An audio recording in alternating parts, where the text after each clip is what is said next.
avanço da variante Delta do coronavírus em todo o Brasil acendeu um alerta nesta semana. Segundo o Ministério da Saúde, a variante Delta circula em 13 estados e no Distrito Federal.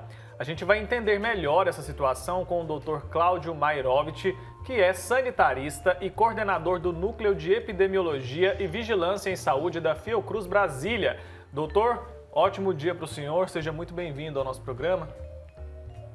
Um excelente dia para vocês também, muito obrigado pelo convite. Doutor, eu queria que o senhor explicasse um pouco melhor quais são as principais diferenças já identificadas aí nessa variante Delta do coronavírus. Eu acho que é importante dizer primeiro o que é uma variante, porque as pessoas escutam e às vezes não sabem o detalhe disso. Os vírus, eles são partículas muito pequenas que eles utilizam as células humanas ou mesmo de outros animais para se reproduzir. Eles entram na célula e a célula é que faz a multiplicação do vírus. Como eles são muito primitivos, muitas dessas cópias que são feitas são cópias, digamos, defeituosas, não são cópias idênticas daqueles vírus originais. Então, ele entra na célula e produz um monte de cópias. Boa parte dessas cópias é idêntica àquela cópia original, mas algumas podem ser um pouco diferentes. Uma parte é tão diferente que desaparece rapidamente, não é viável. E uma outra parte pode até começar a se reproduzir mais rapidamente, pode ter algum tipo de comportamento que faça com que ele comece a predominar. E é isso que tem acontecido com algumas variantes.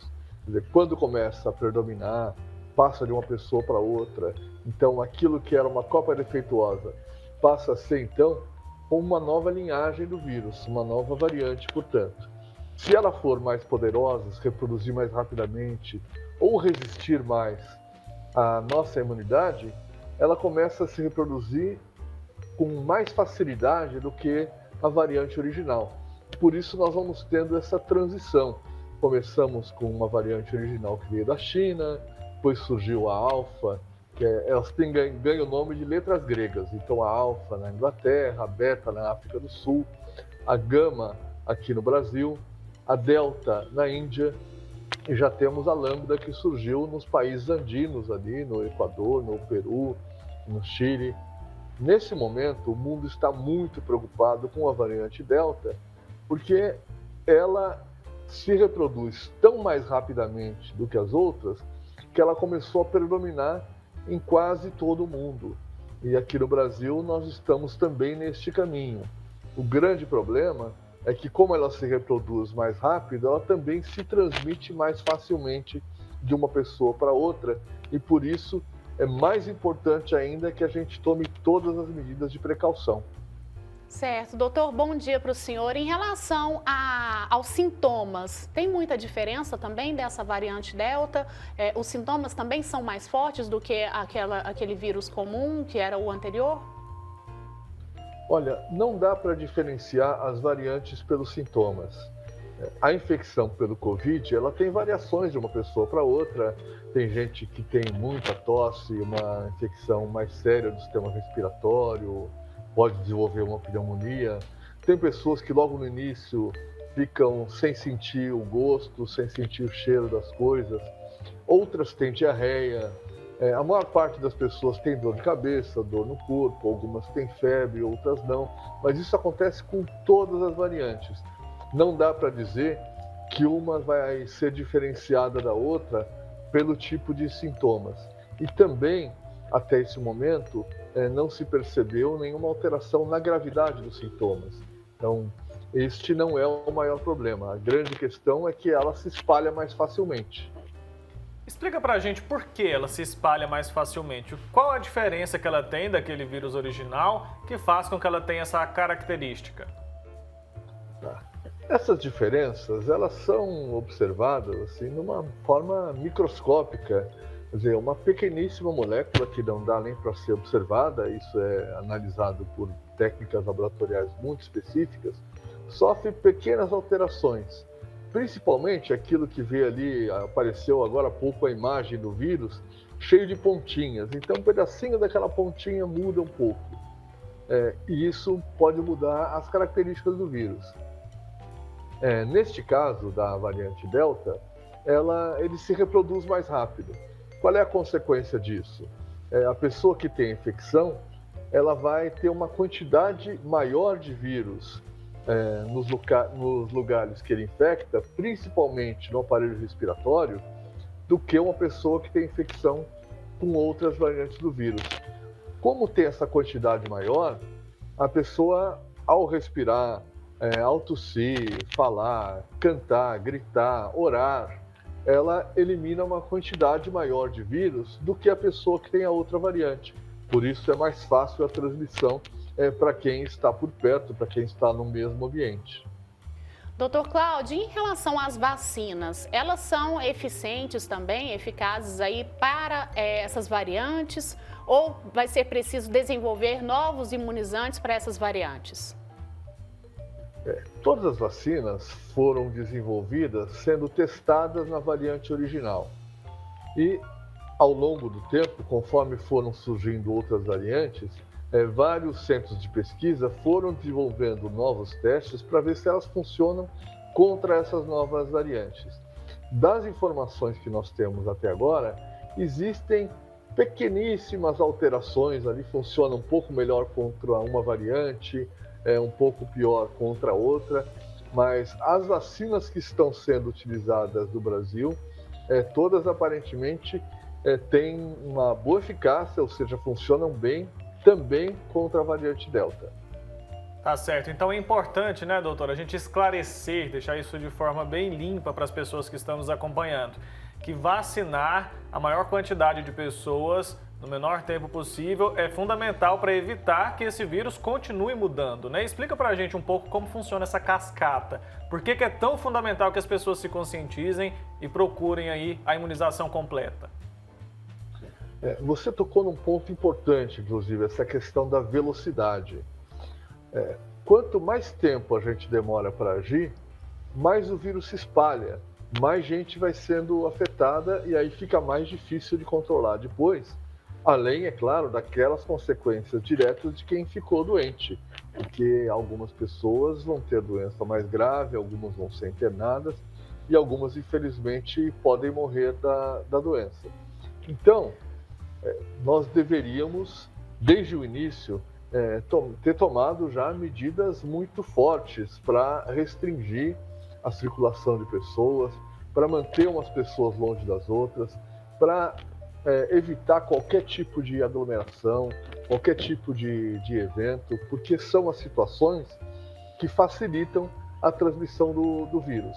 E desde o começo deste ano nós ganhamos um novo instrumento, uma nova ferramenta muito importante, que é a vacina.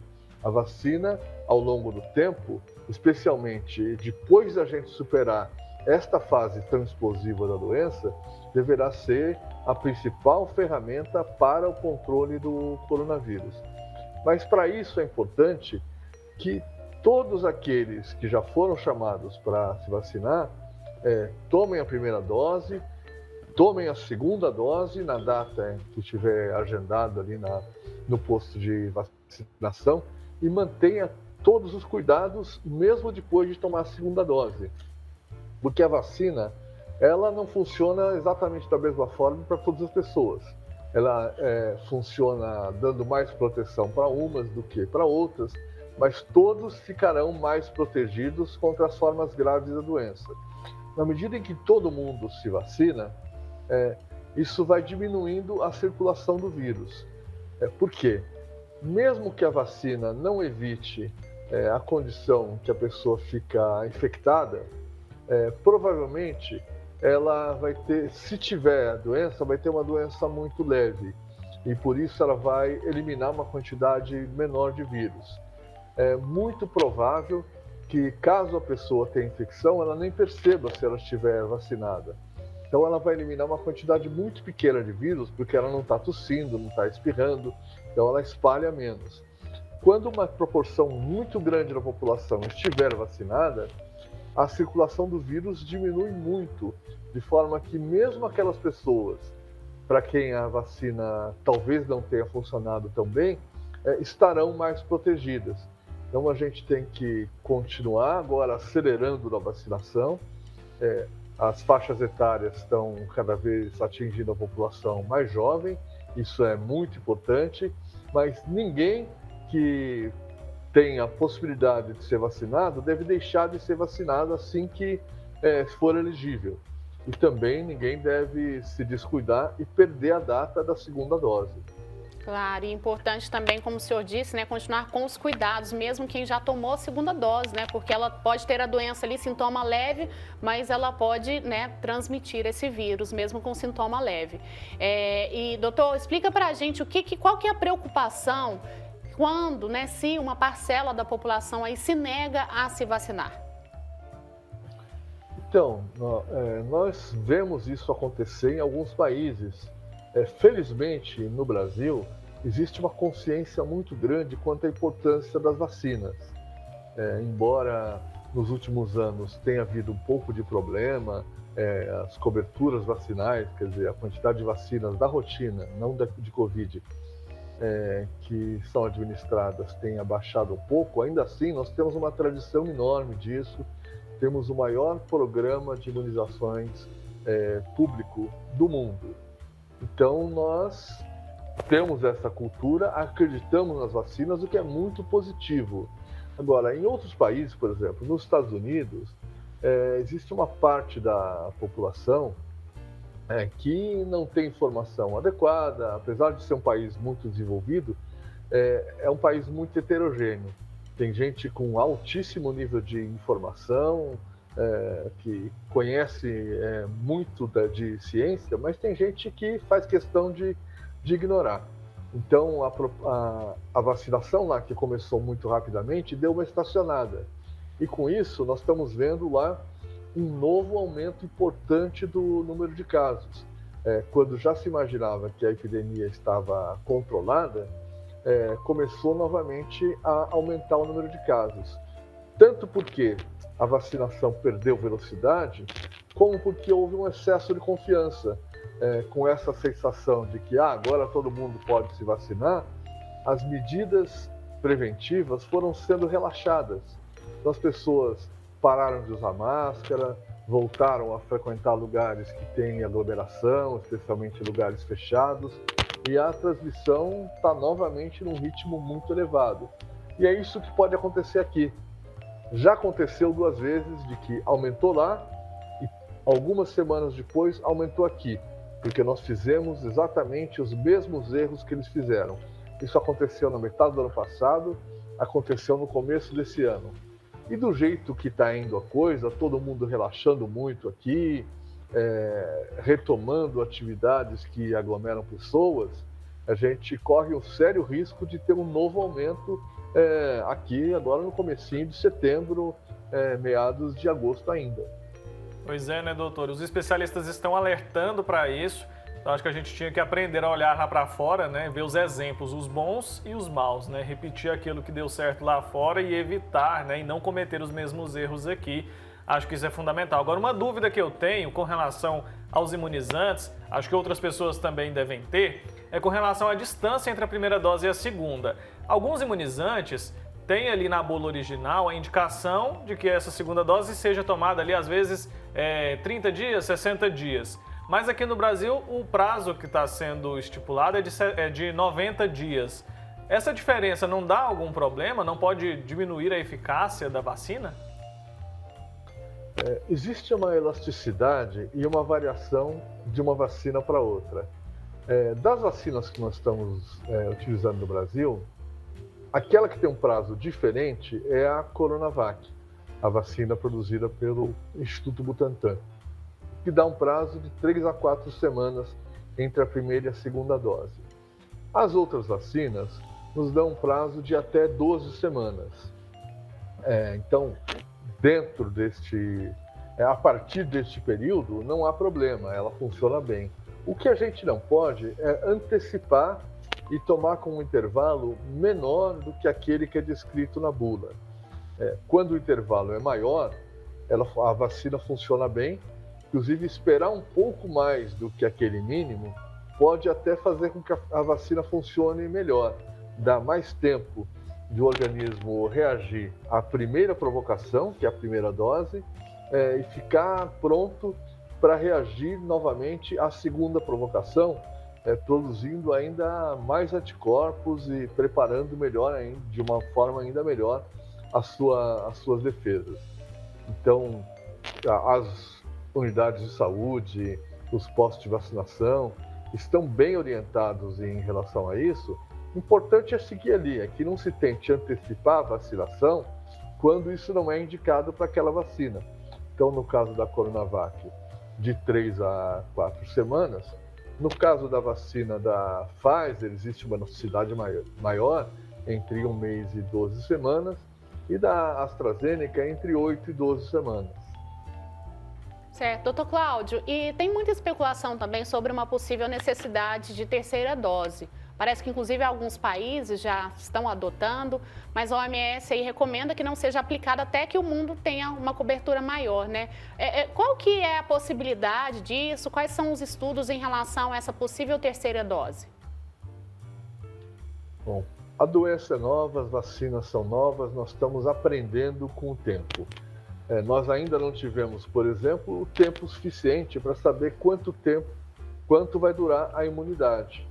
Porque isso só pode ser observado conforme as coisas vão acontecendo. Então, como nós começamos a vacinação em janeiro, alguns países começaram em dezembro, nós agora estamos no final de agosto, o período máximo de observação que nós tivemos foi de 9 meses. Então, a gente não sabe se a imunidade vai durar 1 ano, vai durar 1 ano e meio, vai durar 2 anos. O que já se observou é que algumas pessoas, especialmente pessoas mais idosas, com mais de 70 anos de idade, perdem essa proteção mais cedo do que as outras. E que talvez seja importante dar um reforço para essas pessoas. Por que eu disse talvez? Claro, não há dúvida de que uma nova dose da vacina, ela fortalece em alguma medida a proteção. Mas nós não sabemos ainda em que medida. E isso precisa ser quantificado para saber se vale a pena.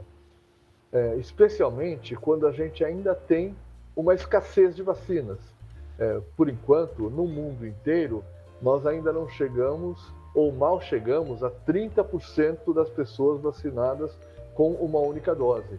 Mesmo aqui no Brasil, nós estamos próximos de 1/4 apenas da população vacinada com as 2 doses. Então, nós temos muita gente para vacinar e ainda não temos uma quantidade tão grande de vacinas. Então, admitindo que quem tomou as 2 doses, mesmo essas pessoas que podem perder a imunidade com o tempo, mas está com uma boa proteção, ainda que parcial, pode ser mais importante a gente completar o esquema, atingir as pessoas que ainda não foram vacinadas, do que começar a fazer um reforço para aquelas que já tomaram as 2 doses. Provavelmente, encerrado esse ciclo de vacinação que atinge a toda a população, por enquanto a população adulta, agora está começando a população de adolescentes, a partir de 12 anos de idade, em algumas cidades, mas que nós comecemos um novo ciclo, porque essa vacina, durante alguns anos, provavelmente será aplicada periodicamente enquanto a gente estiver convivendo com o coronavírus. Tá certo. Então ainda há essa necessidade de priorização, né, doutor? Outra questão que também está sendo muito levantada é a imunização de jovens, né? Aqui em Goiânia, por exemplo, já está abrindo o agendamento para vacinar pessoas com 18 anos. Isso tem acontecido em vários outros lugares do Brasil. Em algumas outras regiões, tem se falado de imunizar mais jovens ainda, com 12, 13, 14 anos. Explica pra gente por que ainda há essa confusão. Muita gente não sabe se deve vacinar com essa idade, se não deve, que é perigoso ou não. Por que há essa dúvida? Bom, as vacinas são extremamente seguras para todas as faixas etárias que foram autorizadas até o momento. Há sim uma prioridade, nós temos que garantir que as pessoas que têm algum tipo de fragilidade, e uma das fragilidades é a idade, tenham acesso à vacinação, a primeira dose, a segunda dose, de forma prioritária. E aí que em seguida venham os grupos mais jovens. Em boa parte do Brasil, nós já estamos justamente chegando neste momento de dar acesso a toda a população adulta, com 18 anos ou mais, que passaram a receber recentemente a primeira dose. A gente tem que ter a garantia de que terão a segunda dose. Agora, isso permite que nós comecemos a ampliar para um público ainda mais jovem, entre 12 e 18 anos, porque por enquanto nós não temos nenhuma vacina aprovada para as pessoas com menos de 12 anos de idade. Não podemos fazer uma troca, deixar de vacinar os mais velhos para vacinar os mais jovens. Agora, uma vez que nós estamos pegando um ritmo bom, porque agora, depois de muita espera, nós devemos receber uma quantidade maior de vacinas, especialmente agora nesse último trimestre do ano, então, podendo ampliar a quantidade de pessoas, incluindo aí os jovens com mais de 12 anos, isso vai melhorar a proteção da população como um todo. Com certeza. Doutor Cláudio, a gente quer agradecer muito, viu, a participação do senhor, foi muito esclarecedor, né, todas as dúvidas aí que tivemos aqui. Muito obrigada, a gente agradece pelo seu tempo aqui. Até uma próxima oportunidade. Muito obrigado e vamos continuar nos cuidando. É muito importante isso, mesmo quem está vacinado continuar se cuidando, cuidando dos seus familiares, das pessoas que estão próximas. A gente fica ansioso por querer voltar ao que era considerado normal antes, mas vamos segurar esta ansiedade, porque ainda não é possível, infelizmente. Então, agradeço muito por essa oportunidade, desejo bom dia a todos que estão conosco aqui. Tá ótimo, doutor. É isso. Até uma próxima oportunidade, então.